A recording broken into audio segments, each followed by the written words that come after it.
প্রায়োগিক দিকগুলো কিভাবে বাস্তবায়ন করা হবে এই বিষয়টাতে নিশ্চয়তা যাতে ঐক্যমত্য কমিশন থেকে আসে সে কথাটা কিন্তু কমিশনে আমরা বারবার বলেছি।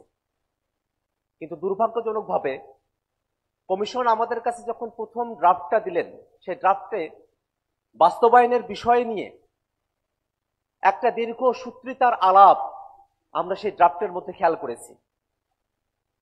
বাংলাদেশে অতীতের উদাহরণগুলো যদি আমরা দেখি, রাজনৈতিক দলগুলো পরস্পরের সঙ্গে বসেছে, কথা বলেছে, যখন সংকটের সময়টা শেষ হয়ে গেছে, কেউ ক্ষমতায় চলে এসেছে, তারপরে তারা আর এই যে আলোচনাগুলো আছে সেগুলোকে বাস্তবায়ন করার আর কোনো প্রয়োজন অনুভব করে নাই। 90-তে 3 জোটের রূপরেখা, শান্তিপূর্ণভাবে ক্ষমতা হস্তান্তরের প্রক্রিয়া যাতে বাংলাদেশে থাকে সেই বিষয় নিয়ে একটা ঐক্যমত্যের জায়গা তৈরি হলো।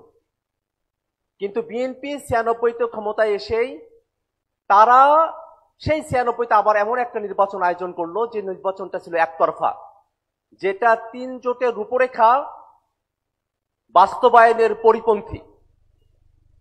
এই বাংলাদেশে এই উদাহরণগুলো আমরা অতীতে দেখেছি।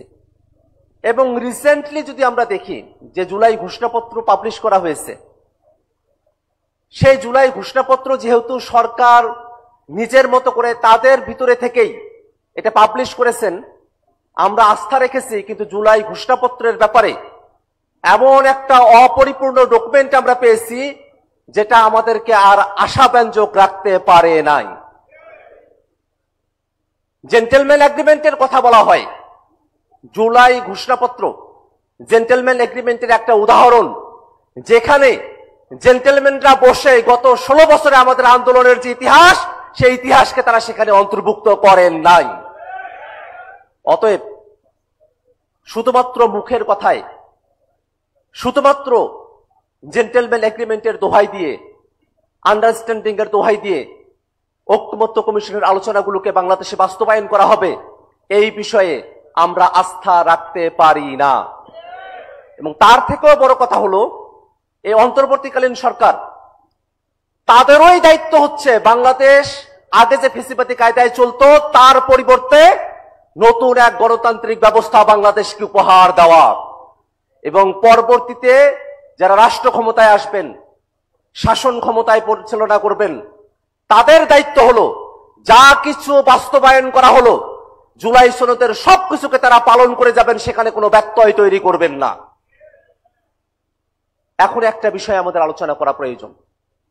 ঐক্যমত্য কমিশনের 2য় দফার বৈঠকে আমরা যে বিষয়গুলো নিয়ে আলোচনা করেছি, সংবিধানের মূলনীতি থেকে শুরু করে নিয়ে সংবিধান সংশোধন, প্রধানমন্ত্রী, রাষ্ট্রপতি, সংসদের গঠন, উচ্চকক্ষ, বিচার বিভাগ, জরুরি অবস্থা, এই প্রত্যেকটা বিষয় সংবিধানের সঙ্গে ওতপ্রোতভাবে জড়িত বিষয়। আমরা এতগুলো বিষয়ে সংবিধানের বর্তমান যে টেক্সট তাতে পরিবর্তনের কথা বলেছি, তাতে এই সংবিধান কার্যত আর এক্সিস্টিং থাকে না, এটা আর থাকেই না। আপনারা যারা ঐক্যমত্য কমিশনের আলোচনাগুলো ফলো করেছেন তারা একটা জিনিস একটু করে দেখবেন, বিশেষত তাদের কথায় যারা শুধুমাত্র সংশোধনীর কথা বলেন, যে বিষয়গুলোতে সংশোধনী আনানোর কথা বলা হয়েছে এই বিষয়গুলোকে বর্তমান সংবিধানের সঙ্গে একটা মিক্সড ভার্সন আপনারা করে দেখেন যে এই সংবিধানের আর কতটুকু বহাল তবিয়তে থাকে। এই সংবিধানের বড় অংশটাই আর বহাল তবিয়তে থাকে না, কিন্তু একটা জিনিস থাকে, সেটা হলো সংবিধানের বেসিক স্ট্রাকচার। অর্থাৎ এই সংবিধানের এমন কিছু বিষয় রয়েছে যেটা অন্তর্নিহিত, যেটাকে আর কখনোই পরিবর্তন করা যায় না। এবং সেই দোহাই দিয়ে ইতিপূর্বে বাংলাদেশের সংবিধানের সংশোধনীগুলোকে হাইকোর্টে চ্যালেঞ্জ করা হয়েছে এবং কোর্ট কিন্তু সেগুলোকে বাতিল ঘোষণা করেছে। আমরা যে বিষয়গুলোতে নতুন বাংলাদেশের জন্য একমত হয়েছি সেই বিষয়গুলোকে যদি টেকসই করতে হয় তাহলে নতুন সংবিধানের বিকল্প নাই। বন্ধুগণ, এই কারণে জুলাই সনদ বাস্তবায়নের বিষয় নিয়ে যখন আমরা আলোচনা করি তখন আমাদেরকে ইতিহাস থেকে শিক্ষা নিতে হবে। এই অন্তর্বর্তীকালীন সরকার তাদের এক্সিট পয়েন্ট তাদেরকেই খুঁজে বের করতে হবে।